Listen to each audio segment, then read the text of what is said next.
wabarakatuh. Wa alaikum assalam wa rahmatullahi wa barakatuh, sister. Normally we find that people have a blind following of the school of thoughts. They either follow one or the other and they want the other person also to do that.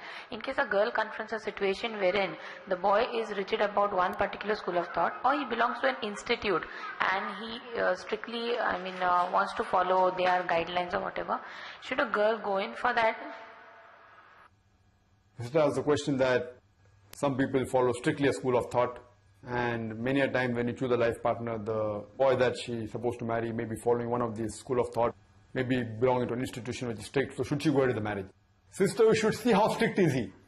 If he belongs to a school of thought which is against the Quran and Sunnah, and he says, oh, this is right just because this scholar says, then he is not following Quran and Sunnah. Because you should follow the school of thought only of Muhammad Sallallahu Alaihi Wasallam. The madhab of the Rasul is what you follow.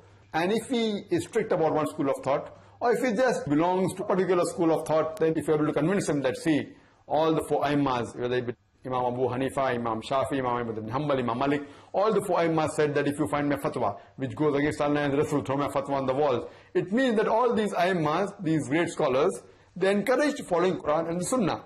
So if you are able to convince him and make him follow the true teachings of Quran and Sunnah, there is no problem. But if you feel he's rigid and he doesn't want to change, etc., then there may be problems.